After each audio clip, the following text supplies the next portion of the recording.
he loves you. And he watches Gilligan's Island. We've taped a lot of the shows.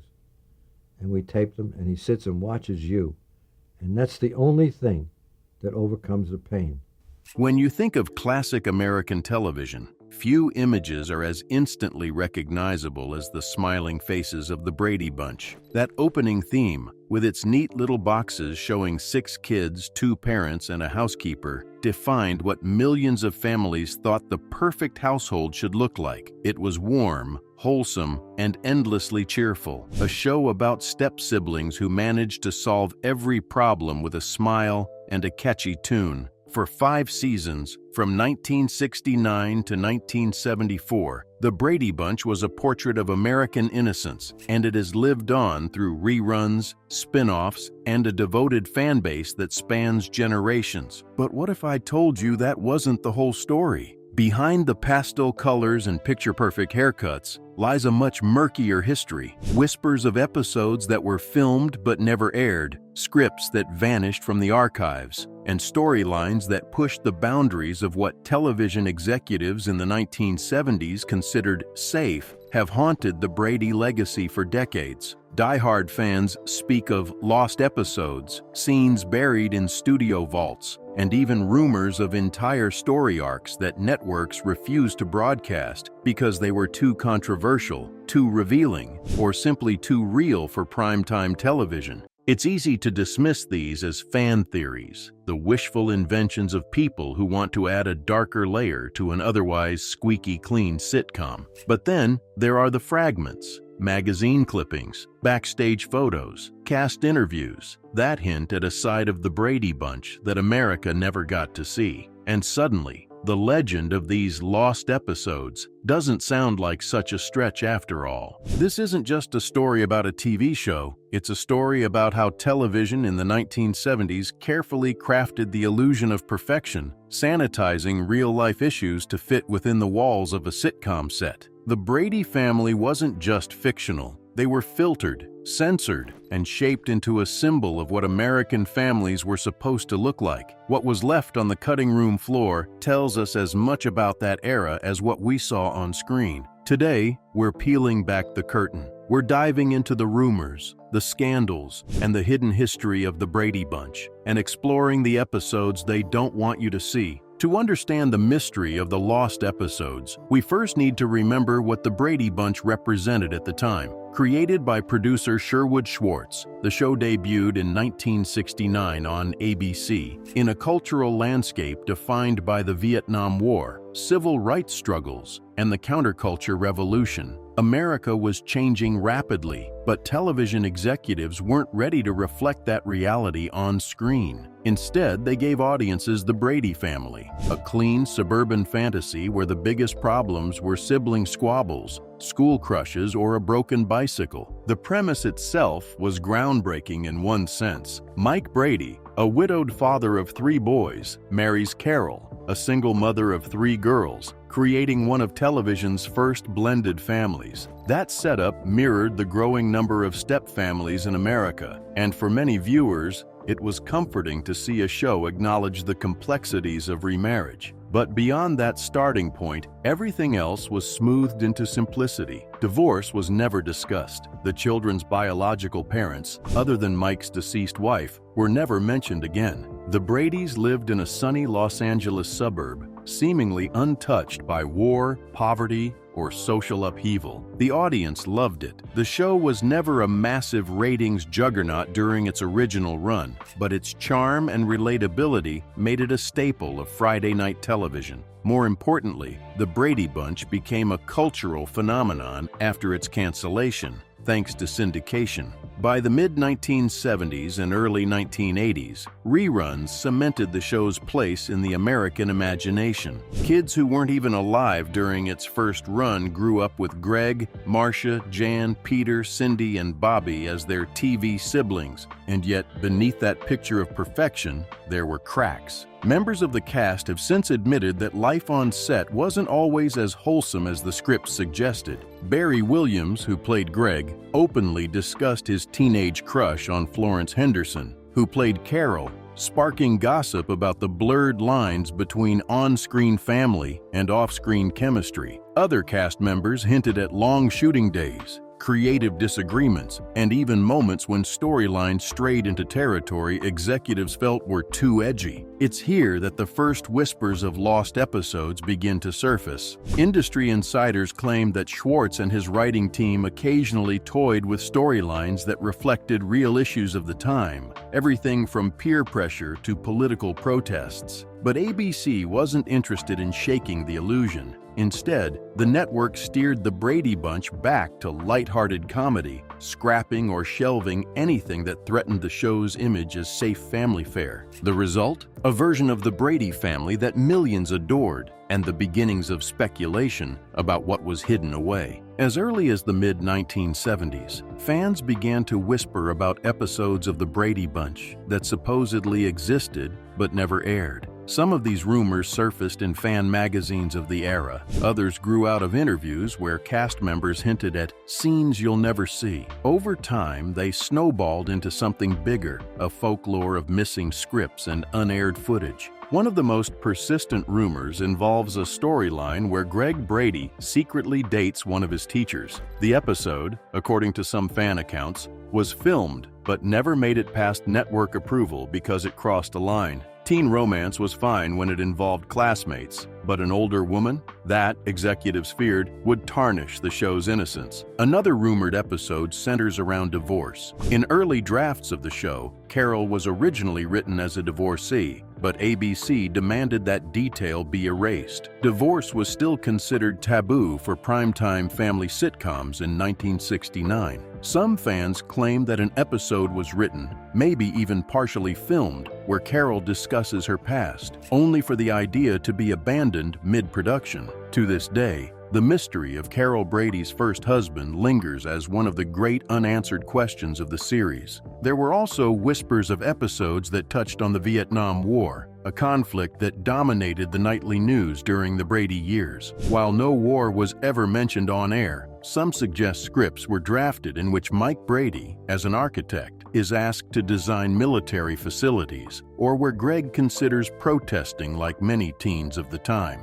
Whether these scripts ever made it past the idea stage is uncertain, but fans believe traces exist in production notes and studio memos that have yet to surface publicly. What fuels these rumors is the culture of secrecy around the show. Studios in the 1970s tightly controlled what went out, and with reruns dominating the airwaves, audiences had no easy way of confirming whether something had once existed and been pulled. By the time VHS and DVD collections began to appear decades later, many fans noticed odd gaps, scenes referenced in interviews that never appeared, and continuity glitches that seemed to point to missing material. Were these simply urban legends, or was there really a vault of the Brady Bunch episodes America wasn't allowed to see? The mystery remains unresolved, but the rumors are enough to suggest the Bradys weren't always as squeaky clean as ABC wanted us to believe. If the rumors of lost episodes sound like conspiracy, the stories of cut and censored content paint a much clearer picture. By all accounts, Sherwood Schwartz and his writing staff often wanted to give the Bradys challenges that were more realistic than broken bicycles or forgotten homework. But network executives at ABC and later syndicators had strict boundaries about what was acceptable for a family sitcom.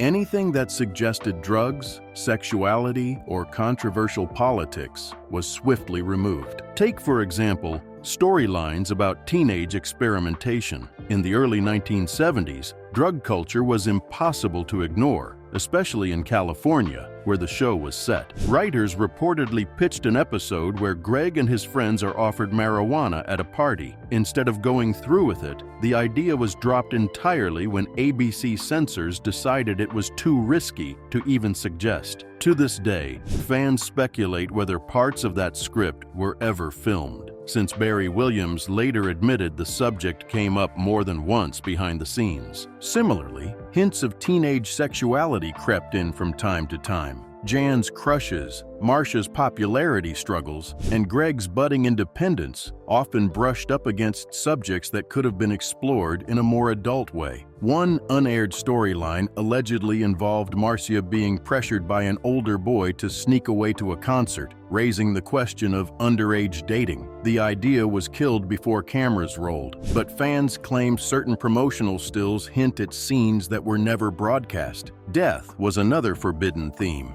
In one supposed draft, the Brady kids deal with the passing of a close friend, giving the show an opportunity to explore grief. But executives wanted the Brady Bunch to be a comfort zone for families, not a reminder of mortality. The entire episode was scrapped, replaced with another lighthearted tale of mischief in the backyard. Even crime was considered off-limits. While other shows of the era touched on theft, vandalism, or juvenile delinquency, the Bradys were kept in a safe bubble. According to some production notes leaked years later, there had been plans for an episode where Peter and Bobby accidentally witness a robbery near a store. That storyline was replaced with a slapstick subplot about a prank gone wrong. The studio's goal was simple: preserve the Brady brand as untouchable innocence. What they didn't count on was the curiosity of fans. When cast members hinted in interviews that more serious things were considered, the rumors of missing content only grew. So while we may never know if entire episodes were filmed and buried, what is certain is that many stories were killed before they ever saw the light of day. And the reason wasn't always quality, it was control. The Brady Bunch had to be the perfect family, even if that meant hiding reality just out of frame. If the lost episodes represent the mysteries of what never aired, the behind-the-scenes scandals reveal the messy reality behind the smiles. For years, cast members kept quiet, bound by contracts and the show's squeaky clean image. But in later decades, they began to share stories that cracked open the myth of the perfect Brady family. One of the most infamous confessions came from Barry Williams, who played Greg. In his memoir, he admitted to having a teenage crush on Florence Henderson, the actress who played his TV mom. Though Henderson laughed it off and insisted nothing inappropriate happened, fans couldn't ignore the unsettling dynamic. The network, keenly aware of the optics, made sure any hints of chemistry between cast members were erased from the show. But it wasn't just gossip. Williams recalled instances where producers scrapped scenes if they thought the chemistry between actors came across as too real. There were also tensions between the older and younger cast. Marcia's rising popularity created resentment, while Jan's infamous line, "Marcia, Marcia, Marcia," reflected more than just a script. It mirrored real jealousy brewing off-camera. Crew members later admitted that scripts sometimes leaned into those rivalries. But when the drama became too personal, scenes were toned down or deleted entirely. Behind the camera, writers and producers clashed over tone. Some wanted the show to evolve with the times, incorporating social issues like women's rights, civil unrest, or even the counterculture movement. ABC, however, insisted on keeping the Bradys in a bubble. This tension meant that some episodes were rewritten at the last second, with edgy drafts being shelved. To the writers, those lost pages represented missed opportunities to make the show truly relevant. And then there were whispers of more scandalous happenings. Rumors circulated of secret romances among cast members, jealous outbursts, and even fights between parents of the younger actors and the studio over work hours. None of this ever made it on screen, but the pressure cooker of a long-running set produced plenty of drama, just not the kind audiences ever saw. In this light, the idea of lost episodes becomes more than just missing tapes. It reflects a culture of censorship, reputation management, and image control. For ABC, keeping the Bradys perfect was worth more than acknowledging the messy humanity behind them. If networks buried the darker Brady moments, fans have been digging for them ever since. Over the years, the Brady Bunch fandom has become a hub of speculation, trading theories, supposed leaks, and tantalizing evidence of episodes that never aired. Some of the strongest fuel for these theories comes from inconsistencies in the show itself. In one season, Greg briefly mentions a hobby that's never seen or referenced again, leading fans to speculate that an entire subplot was filmed but cut. Others point to Jan's inconsistent character development, suggesting that certain emotional storylines may have been deleted, leaving gaps in her arc. Leaked production photos have added fire to the speculation. In the 1990s, collectors circulated stills showing scenes that never aired, such as the Brady kids gathered in a hospital waiting room, or Carol Brady talking on the phone with a visibly distressed expression. Were these test shots, scrapped episodes, or simply behind-the-scenes candids mistaken for lost storylines? Fans remain divided. There are also whispers of script fragments floating around in private collections. A few die-hard collectors claim to own early drafts that include darker material, a subplot about Greg getting caught sneaking alcohol, or Marcia struggling with body image issues. While the authenticity of these drafts is debated, their existence fuels the mythology of what the Bradys could have been. The internet age has only made these theories stronger. Online forums dedicated to the Brady Bunch dissect every detail, comparing VHS releases, DVD extras, and even broadcast versions that sometimes include or exclude small scenes. For fans, even the tiniest anomaly can point to the possibility of something hidden. Of course, skeptics argue that most of this is just nostalgia feeding imagination. After all, people want to believe their childhood favorites had a secret edge. But when cast interviews, leaked photos, and script fragments all line up with rumors dating back to the 1970s, it becomes harder to dismiss the idea outright. At the heart of it, fan obsession with the lost episodes speaks to a larger truth. Viewers crave authenticity. The Brady Bunch presented perfection, but audiences, even decades later, can't help but wonder what was left just outside the frame. For decades, the Brady Bunch has been remembered as the perfect family that never argued for long, always found a solution, and lived in a world untouched by the struggles outside their suburban home. But as we've seen, the story behind the story is far more complicated. Rumors of lost episodes, censored scripts, and behind-the-scenes scandals reveal that the Bradys weren't just characters. They were carefully crafted illusions, shaped by the networks to reflect a sanitized vision of America. The so-called lost episodes may never surface in full. They may remain rumors, whispers, or half-forgotten scripts tucked away in dusty archives. Yet their legacy matters because they remind us that television isn't just entertainment. It's also controlled. It decides what we see, and more importantly, what we don't. That's why the fascination endures. Fans still search for clues, still trade stories about missing plot lines, still wonder what was cut away. Because deep down, we all know life isn't as neat as a 30-minute sitcom, and the Brady family, for all their smiles, must have had shadows just out of sight. In the end, maybe that's why the legend of the lost episodes matters more than the episodes themselves. They show us that nostalgia is never the full story. What we grew up watching was polished and perfect, but behind it was a world of messy humanity, creative battles, and secrets we weren't meant to see. The Bradys were never just one family. They were the family America wanted, and maybe the family America needed. But somewhere in the vaults of time, in the stories we never got to watch, lies the reminder that even the happiest families on television had truths too real for prime time.